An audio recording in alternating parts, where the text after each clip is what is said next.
Vou jogar pra você aqui agora as minhas insatisfações de coisas que o PT deveria ter feito em sendo o PT, né? No sentido... O monarca veio de vermelho. Ah, de sacanagem. De sacanagem. Só de sacanagem. Só pra me enganar. Sim, eu acho, mas é que eu não tô... Você usa vermelho PT, eu não tenho nada, eu não sou esse cara radical, tá ligado?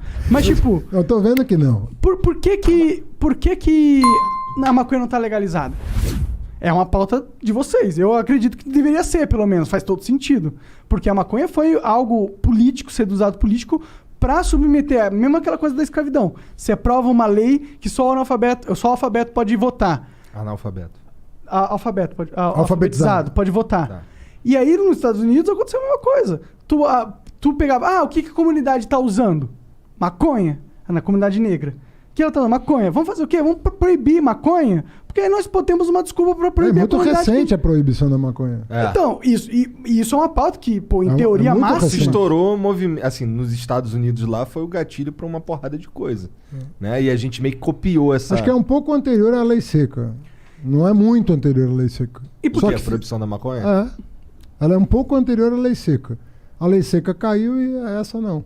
Então por que o PT não batalhou nesse sentido, por exemplo? Porque uma das frustrações do gordinho médio do Brasil é que, porra, o PT fala que tem essas pautas de esquerda, mas milhares de pautas de esquerda que são muito importantes, ele não deu...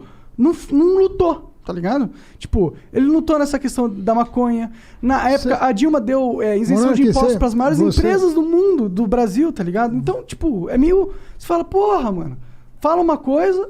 É legal, mas e aí? Eu quero fumar maconha. Eu não posso nem fumar no meu programa minha maconha sem ter que ir lá na polícia, literalmente. Falar com o delegado responder, dar depoimento. É a situação do meu país agora. Você sabe, tem uma... Primeiro assim, você escolhe as brigas que você vai comprar, né? E você escolhe com base na tradição que você veio, né? O que é o Lula? O Lula é um trabalhador, torneiro mecânico, né? Fez curso de torneiro mecânico no Senai, conseguiu um emprego legal, progrediu, que era um bom operário, se tornou uma liderança sindical depois, e aí vocês conhecem a história. A cabeça do Lula é uma cabeça muito do cara que veio do Nordeste com fome, muito, muito, muito. O Lula, eu diria para você que são 3 coisas que marcam muito a formação do Lula. Na minha visão, pode ser que ele ouça isso aqui e fale, porra, você não entendeu nada, né? Porque é ele que tem que dizer dele, mas como eu vejo o Lula com 3 coisas que marcaram a vida dele. A fome, a vinda com a mãe, os irmãos, sem pai, o caramba, né? Do Nordeste, pau de arara, vender amendoim, engraxar sapato, essas coisas, marcou. 2, o fato de não ter estudado, era uma coisa... doída para ele, não ter estudado. 3, o avanço do movimento sindical. A luta dos trabalhadores no movimento sindical. O fato de que a luta permite dividir melhor o produto, o resultado da produção. Eu diria para você que o Lula tem essas 3 coisas muito na cabeça dele, que é a história de vida dele. Veja você que para cada uma dessas angústias, vamos dizer assim, ele fez as maiores ações do governo dele. Combater a fome, ninguém deixar de comer, abrir a porta da educação para o pobre, sobretudo no nível superior, que ele gostaria de ser economista e não é, e que o trabalhador tivesse dignidade no emprego, recebesse um salário mais digno. E no governo dele, todo ano, o trabalhador avançava um pouquinho umas casas e podia comprar mais, podia viver melhor. É o tal da picanha com a cerveja que ele brinca, né? Uhum. É a vida dele. Ou seja, se ele fosse maconheiro, a maconha estaria liberada. O que eu quero dizer é o seguinte, por que é importante você ser um democrata? Porque você vai se reger muito pela tua história de vida. E por que eu disse para você que era importante um pobre chegar ao poder, muitas vezes? Porque ele carrega com ele uma história de vida que às vezes o rico não tem. Sobretudo o herdeiro. Sobretudo o herdeiro. A gente falava aqui de herança agora há pouco, né? Sim, porque o herdeiro não teve que ficar rico. Né? O herdeiro é um caso à parte, porque um self-made man, eu concordo com você, meu pai era um self-made man, acabei de falar.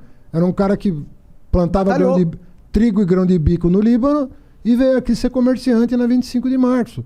Ele foi considerado, entre aspas, um cara rico, pô. Um cara que só se vestia de cromo alemão, sapato de cromo alemão, terno de casemira inglesa, a melhor tricoline. Meu pai era um cara da roça, elegantíssimo. Você olhava pro cara, parecia um lord inglês. Self-made man. Viveu a vida dele. Curtia bons restaurantes, ganhou, pagava os seus impostos e ganhava dinheiro e tudo bem. Gostava, entendeu? Vamos contar. Mas você leva pro governo a tua realidade, a tua vida. O meu pai adorava o campo. Por quê? Porque até os 24 anos ele pisou na terra, porra. Era a vida dele, a terra. O meu pai, a gente tinha família no interior, todas as férias a gente passava no interior de São Paulo. Por quê? Porque ele via lá, ele ia pra fazenda dos meus tios. Ver o café crescer, ver a laranja crescer, ver a cana crescer, ver o gado engordar. A vida dele. Ele não tá muito ligado a essas pautas de drogas. Então, você tá dizendo. o Lula comprou as brigas que ele achava Que eram importantes pra alma dele, no pela momento. experiência dele, que eram as coisas mais importantes do mundo. Obviamente que se amanhã pinta outro presidente com outra história de vida, vai levar para a presidência outra. Outras experiências, outras coisas Porque concretas. eu entendo essa parada, eu entendo que Você mesmo, se você um dia, sei lá, Não. Não, mas vamos supor que você um dia enche o saco e fala, quer saber? Cansei de Tô ganhar com dinheiro. 40 anos, tô rico, vou ajudar o Brasil. Você é um cara talentoso, você é um cara que chama público, de repente você tem voto pra caramba. Você vai levar as tuas preocupações também pro governo. Mas é que E é uma pauta muito natural. importante essa, tá ligado? Não é Muito só a questão importante. do lazer, de eu poder de lazer, ou porque eu tenho ansiedade. Eu não fumo isso por lazer, de verdade eu não fumo. Mas é uma parada de ansiedade. Você é minha. O quê? muito acelerado. Sou de nossa. insuportável. É insuportável. Sim. E isso aqui me acalma. Então, pelos amigos que você Pô! Não, é por Obrigado, mim, moleque. Mas eles acabam se beneficiando. Mas, tipo, isso é uma coisa. Mas o problema da criminalização das drogas vai muito além. Claro, a gente vê o que está acontecendo. É a questão de. É uma desculpa para você criminalizar o jovem de periferia. É uma desculpa, não é? A maioria das pessoas que estão presas agora é por quê? Por que elas estão presas? Eu acho que é 1/3. Deve ser tráfico, deve ser algo assim. E é algo que, pô, Não, a e o gente grande não... traficante não está preso. Claro, isso que é que o a gente AS, sabe. deu desculpa. O grande traficante não está preso. Sim, exato. Então, pô, não é uma pauta que tem a ver só, o Lula não é da... É uma pauta importante até para as pessoas. Tem pessoas perdendo a liberdade. Outra coisa importante, eu ia dizer, primeiro assim, a tua história de vida. A segunda coisa que te faz comprar as brigas é a chance de sucesso. Sabe? Sim, o Brasil é muito conservador nesse sentido. Muito. É difícil você comprar brigas sem nenhuma chance de sucesso. Sabe por quê? Você só vai ficar com desgaste. Ninguém vai te cumprimentar porque você tentou. Mas será que se essa você perdeu. tentativa não cria chance no futuro? Olha, a impressão que eu tenho é que essas pautas mais delicadas, que mexem com valores, que mexem com o imaginário das pessoas sobre família, sobre segurança da família, sobre... Isso tem muito, você tem razão, tem muito mal entendido sobre isso. As pessoas não conseguem compreender como melhorar a situação sem aumentar risco para ninguém, pelo contrário, diminuindo os riscos, né? Então tem muita incompreensão sobre isso. E é um processo... O Brasil, certamente, na América do Sul, talvez seja um dos países mais atrasados na discussão dessas agendas. Mas você vê que o nosso Congresso, qual a chance de vingar hoje, na circunstância Será que não atual? tem? Se mostrar o quanto que os gringos estão ganhando dinheiro com essa porra? É Hoje muita no grana. Congresso, é muito zero. imposto, velho. É muito... Sabe quanto de imposto a Califórnia ganha por mês? Só de venda de maconha é 3 bilhões de dólares, meu irmão. Por mês? Por mês. Dá 36 bilhões de dólares No por ano. ano. Mas é o que eu tô te falando. O Uruguai É agora do foi nessa mundo. linha. Porque é o seguinte, É que o Uruguai, eu tava falando pra você ele. sabe qual foi o erro do Uruguai também, né?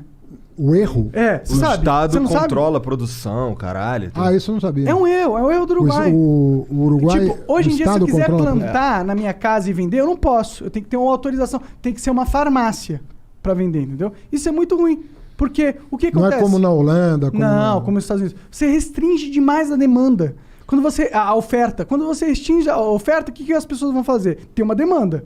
Se a oferta legal não supre a demanda, a demanda vai comprar ilegalmente. Você sabe que teve uma lei em 2006 que queria flexibilizar o lance do porte, né? Do cara com baseado não ser preso. E a lei tinha essa intenção, mas ela foi escrita de um jeito que deu mais poder ainda para a repressão. Ao invés de gerar o efeito contrário, gerou o efeito de merda. Reforçar a repressão. E aí você teve mais prisões. Hoje você está com as penitenciárias lotadas e você vai ver assim, bom, é o traficante que eu peguei? Não, é o cara que estava com um beckzinho ali na esquina e que ele era negro, tomou um tapa na orelha, respondeu às vezes para a autoridade, já foi por desacato, já deu a confusão toda. Não tem uma estatística que 50% dos casos não foram nem julgados ainda? Ah, é 40%. Que absurdo! Eu tô na cadeia, eu não sei nem por que eu tô na cadeia, o Estado nem sabe por que eu tô na cadeia, o Estado nem foi averiguar o porquê eu tô na cadeia, se tá justificado eu estar na cadeia, não tá justificado. Não é um absurdo isso? E a guerra contra as drogas é um grande combustível dessa parada, entendeu? Imenso.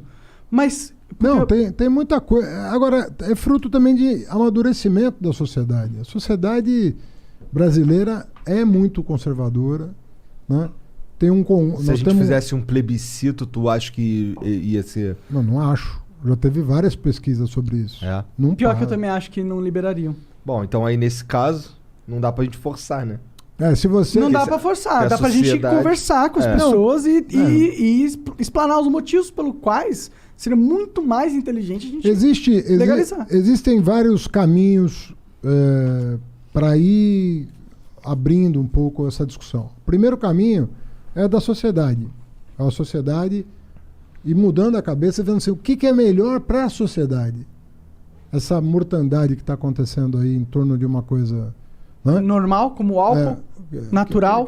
Que faz menos mal às vezes que o álcool. Menos mal, com certeza. Dependendo da quantidade que você ingere, muito pior. Não tem overdose de maconha, mas tem overdose de álcool. Pois é, mas o que eu quero dizer é o seguinte. Primeiro, assim, quando a sociedade amadurece, como vários países do mundo aconteceu. Segundo, quando o Congresso está mais aberto a esse tipo de discussão, sem a malandragem de botar o dedo na cara de um cara que está defendendo uma posição, dizendo se é contra a família, se é contra isso, se é contra aquilo, se é maconheiro. Porra, às vezes o cara tá falando, cara, esse não é o caminho. Não é esse o caminho. Eu nem fumo essa porra. Eu não quero ficar prendendo jovens negros de periferia. É isso. Então se um cara fala, eu nunca botei maconha na boca, mas eu sou contra prender um cara que pôs, o cara já vai ser taxado de maconheiro, já vai perder voto, já vai isso, já vai aquilo. Então, já vai... o Eduardo Jorge, né? Já vai por aí. Terceiro ponto. Em alguns países, as cortes constitucionais decidiram. Com que alegação? O direito de minoria. Fala, pô, o monarca aqui não está fazendo mal para absolutamente ninguém. Se ele fizer, ele vai responder pelo ato. Mas isso que ele está fazendo aqui, pode estar fazendo mal para ele. Mas ele não está fazendo a partir disso mal para ninguém. Se ele matar alguém, se ele matar alguém, vai responder por homicídio. E talvez até agravado pelo fato de ter... entorpecido no momento. De estar ter ingerido entorpecente. Então, às vezes as cortes constitucionais no mundo, algumas chegaram a dizer o seguinte, olha, a lei não pode dizer isso. Eu não posso... Porque o direito individual desse cidadão que não está fazendo mal para ninguém, ele não pode... se ele fizer mal, é outro departamento. Ele vai responder pelos atos dele.